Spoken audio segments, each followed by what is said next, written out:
The verdict ambassador James Reeves had been standing in the council chamber for nearly 4 hours. His legs ached and his throat was dry, but he refused to show any sign of weakness. Around him, the vast circular chamber stretched upward like the inside of a massive dome, filled with representatives from hundreds of alien species. Some breathed oxygen like he did.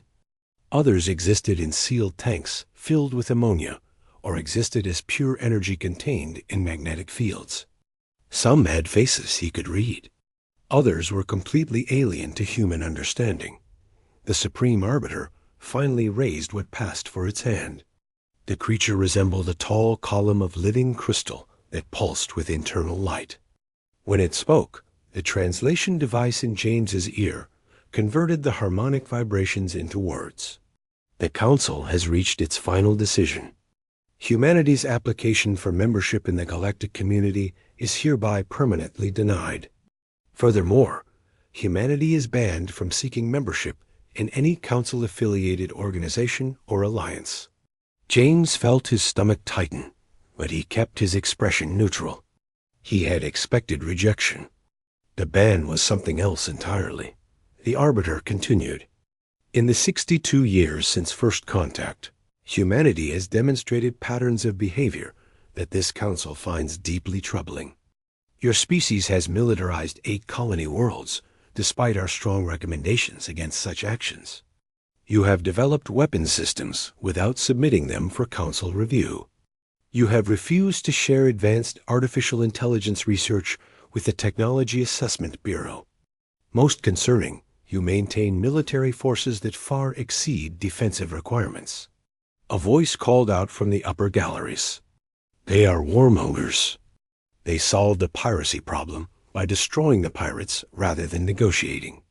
James recognized the speaker as a Zelhari representative. The Zelhari were known for their pacifist philosophy and had long opposed human membership.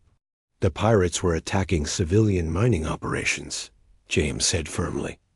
They ignored all attempts at communication.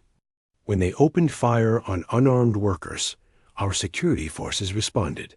By killing 37 beings, the Zelhari shot back. Containment was possible. Arrest was possible. You chose violence. The Arbiter raised its crystalline form higher, calling for order. The specific incidents are not the primary concern. The pattern is what troubles this Council. Humanity consistently chooses independence over cooperation. You innovate without permission. You question established protocols. You resist oversight at every opportunity. James took a deep breath. May I speak? You may. The Council calls us aggressive, but humanity has never initiated a conflict with any Council species. We defend ourselves and our people. That is not aggression. That is survival. James looked around the chamber, meeting as many alien eyes as he could. You say we innovate without permission. We see that as progress. You say we question authority. We call that wisdom. Blind obedience to power is how civilizations fall into tyranny. A murmur rippled through the assembly. Some species clicked approval. Others hissed displeasure. If being free and independent makes us too dangerous for your Council, James continued, then perhaps the problem is not with humanity. The chamber erupted in noise. Some delegates stood in support. Others shouted objections. The Arbiter waited for silence before responding. The Council offers humanity 2 options. First, you may accept technological restrictions and remain confined to your home system. Council monitors will ensure compliance. Second, you may maintain your current independence and face complete economic isolation. All trade agreements will be terminated. All scientific exchanges will cease. No Council species will be permitted to contact humanity. James felt anger rising in his chest. That is not a choice. That is a cage or exile. It is mercy, the Arbiter replied. Many Council members advocated for military intervention to contain your expansion. This compromise allows humanity to exist without threatening galactic stability. Threatening stability? James stepped forward. We have brought new medical techniques that saved billions of lives across a dozen species. We shared agricultural technology that ended famines on 4 worlds. We developed clean energy systems that reversed environmental collapse on planets you had given up on. That is our threat. The Arbiter's crystalline body pulsed with light. You have 30 days to deliver Earth's answer. The session ended. James turned and walked down the long corridor toward the exit, his mind already calculating the implications. 62 years of careful diplomacy had come to this. Humanity stood alone. A figure stepped from a side passage. James's hand moved toward the neural disruptor concealed in his jacket, before he recognized the robes of a scholar. The scholars were an ancient species that had evolved beyond physical form, existing now as consciousness within crystalline matrices. Ambassador Reeves, the scholar said, its voice emanating from the floating crystal. I voted against the ban. James stopped. You were the only one. My people have observed galactic civilization for 3 million years. We recognize patterns others miss. The scholar drifted closer. The Council does not fear danger from humanity. They fear competition. They have grown comfortable in their dominance. Your species represents something they have not encountered in 12,000 years. A civilization that refuses to be controlled. That does not help us, James said bitterly. Does it not? The scholar's crystal pulsed thoughtfully. The Council's authority extends only as far as their monitoring systems reach. There are vast regions of space they have never explored, sectors they consider too dangerous or unrewarding. A species willing to take risks might find opportunity where others see only obstacles. James studied the floating crystal. Why tell me this? Because stagnation is death. The Council has not faced real challenge in millennia. They have become rigid and inflexible. Perhaps they need competition to remember how to grow. The scholar paused. And perhaps humanity needs to learn that there are ways to build civilization besides begging for acceptance from those who will never give it. Before James could respond, the scholar floated away, disappearing into the shadows of the massive structure. James made his way to the human embassy ship in orbit. The moment he was aboard, he initiated an encrypted channel to Earth. The faces of President Maria Santos and General William Chun appeared on the screen. They banned us, James said without preamble. Complete membership denial, plus prohibition from joining any Council-affiliated organizations. The President's jaw tightened. And our options? Accept monitoring and restriction to the Sol system, or face total isolation. General Chun leaned forward. That is not sustainable. We need the trade routes. Our colonies depend on Council infrastructure, which is exactly why they think we will accept their terms, James said. But I recommend we choose a third option.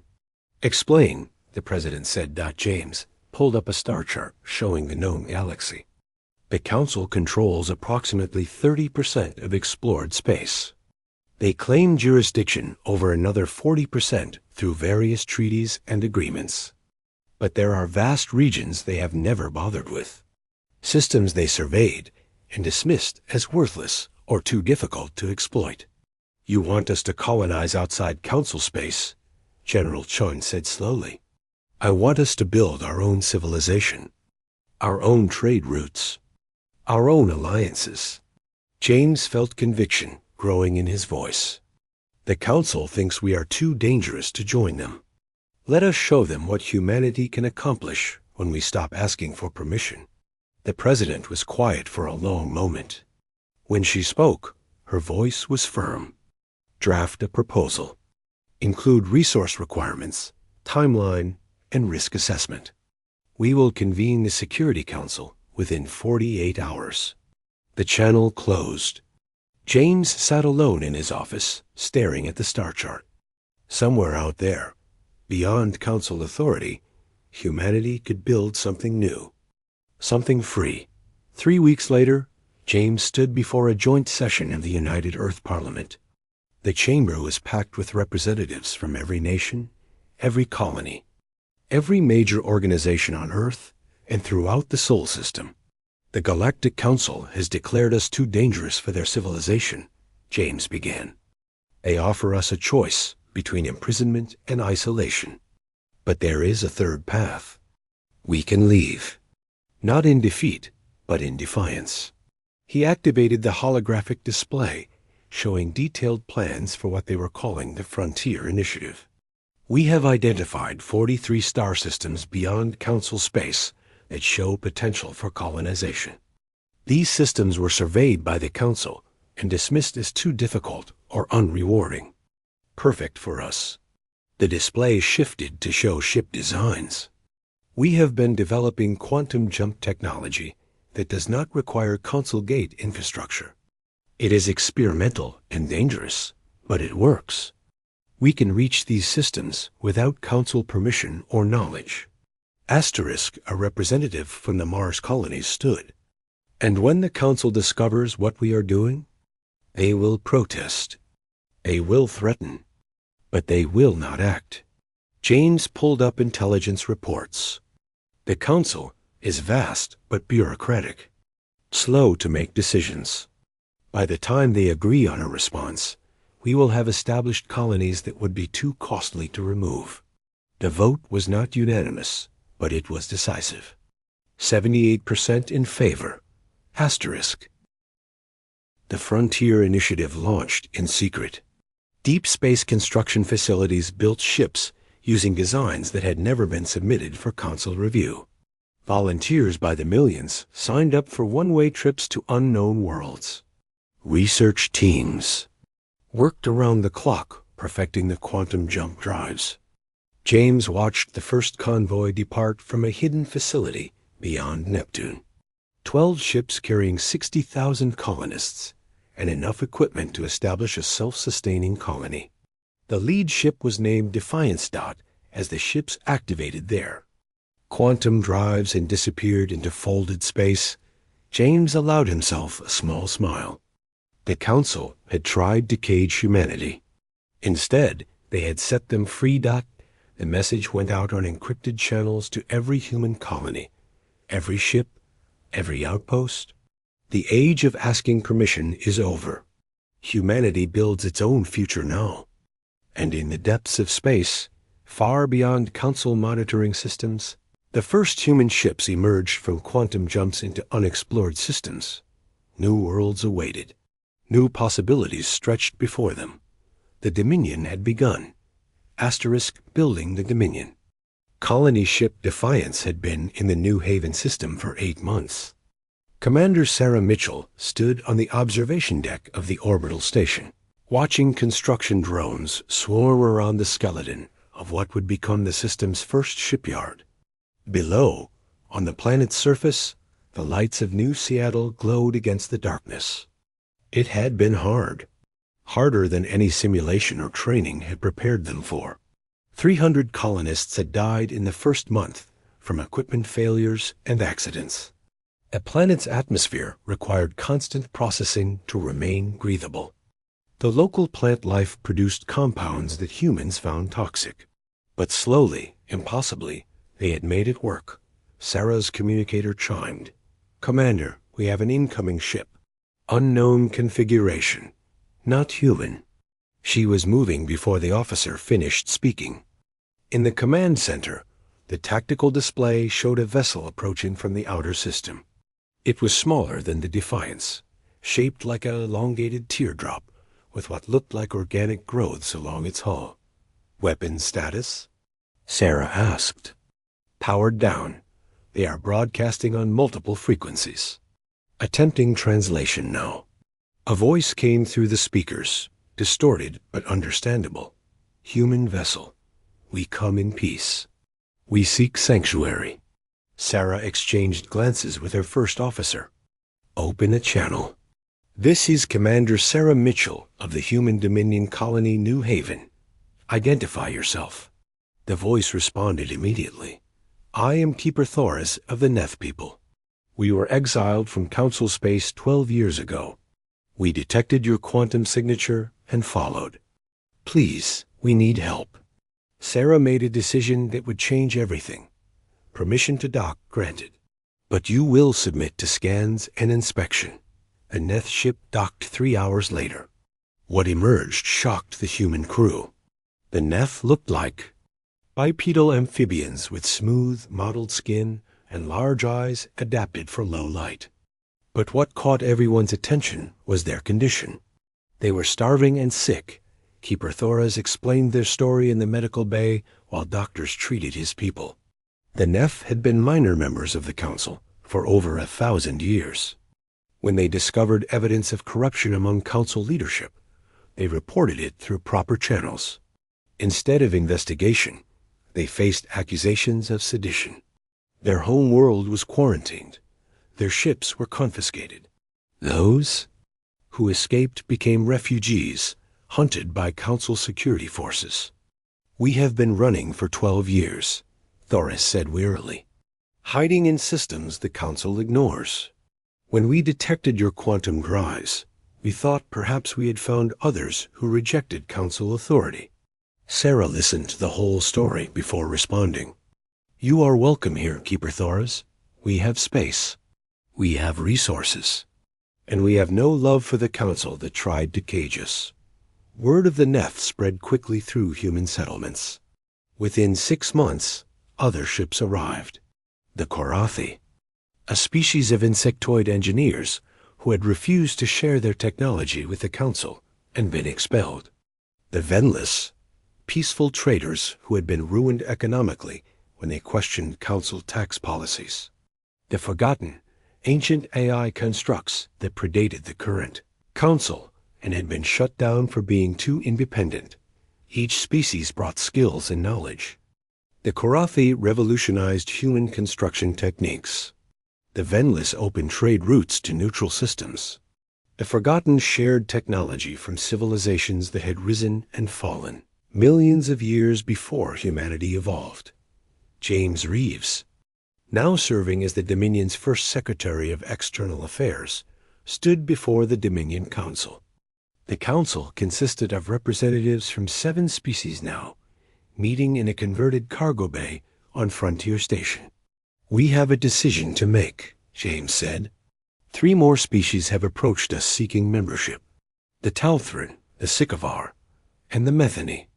All have been rejected or expelled by the Galactic Council. A Korathi representative clicked its mandibles thoughtfully. How many can we support? Our resources are limited. Resources are not the issue, James replied. The question is whether we want to be merely a collection of refugees, or whether we want to build something that challenges the Council's dominance. A human representative from the Mars delegation spoke up. The Council will see any expansion as a threat. They could move against us militarily. They could, James agreed. But they won't, not yet. They still see us as a minor annoyance. By the time they recognize us as a genuine threat, we will be too established to eliminate easily. The vote passed. The 3 species were welcomed into what was now formally called the Dominion. Not a government exactly, but a confederation. Each species maintained autonomy over their own affairs, but they agreed to mutual defense, open trade, and shared technological development. The Dominion grew. 17 colony worlds within 2 years. 31 within 5. Each world brought new resources, new people, new possibilities.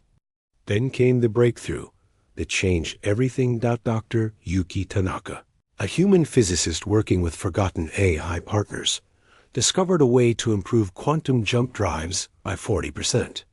The new drives could move ships faster and farther than anything the Council possessed. More importantly, the underlying principles could be applied to weapons, shields, and power generation. James received the report in his office on Frontier Station. He read it 3 times, understanding the implications immediately. This technology would make the Dominion competitive with Council military forces. It would also make them a target. Asterisk, the decision came from an unexpected source. The Metheny, newest members of the Dominion, requested an urgent council session. Their representative, a being of crystalline structure, similar to the council arbiter, but smaller, spoke with surprising force. The council will learn of this technology. They have spies everywhere. When they do, they will demand we surrender it. They will claim it threatens galactic security. They will use it as justification to move against us. So what do you propose? James asked. We share it with everyone. Make it public knowledge that any species can access. The council cannot suppress what everyone knows. The chamber erupted in argument.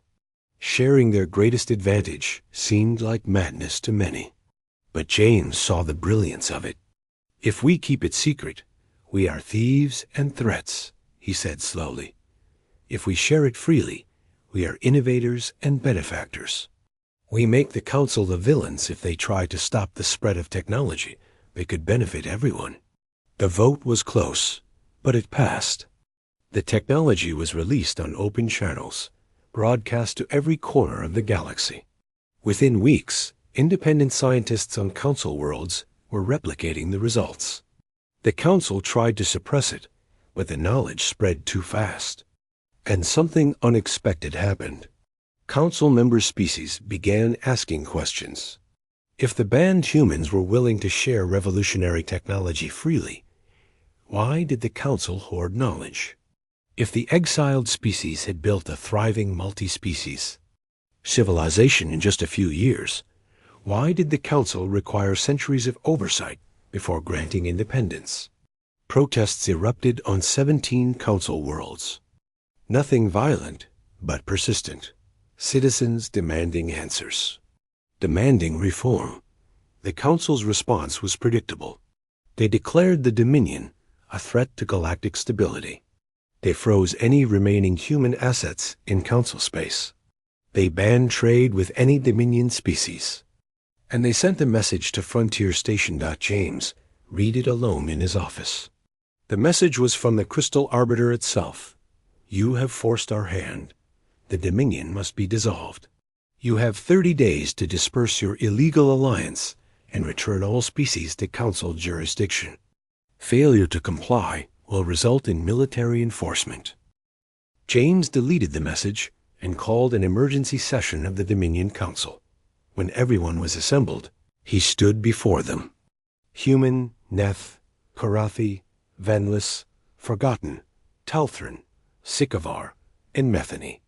7 species that had been rejected, exiled, or forgotten. 7 species that had built something new together. The Council has given us an ultimatum, James said. Surrender or face their military. They expect us to scatter, to beg for mercy, to accept whatever terms they offer. He paused, looking at each representative. I say we do none of those things. I say we tell them that the Dominion does not surrender. We do not scatter, and we absolutely do not beg. A Karathi representative spoke up. They have over 1,000 warships. We have 47. They have 1,000 warships crewed by species that have not fought a real war in millennia, James countered. We have 47 ships crewed by people who have everything to lose and no intention of going quietly into cages. The vote was unanimous. James composed a response himself. It was broadcast on every frequency, sent to every corner of the galaxy. To the Galactic Council. You rejected us. You exiled us. You banned us from your civilization because we refused to bow. We accepted that rejection and built something better. Now you demand we surrender what we have created. We refuse. The Dominion stands. Come if you must, but know this. We will defend what we have built. Every world, every station, every ship. We will not start this war, but if you bring war to us, we will finish it. Signed, the Dominion Council. The response went viral across council space. On 50 worlds, citizens watched beings they had been told where dangerous criminals declare their intention to fight for freedom rather than accept tyranny. On Frontier Station, Sarah Mitchell stood in the command center, watching the tactical display as Dominion ships moved into defensive positions. James joined her, looking at the display. "Think we can win?"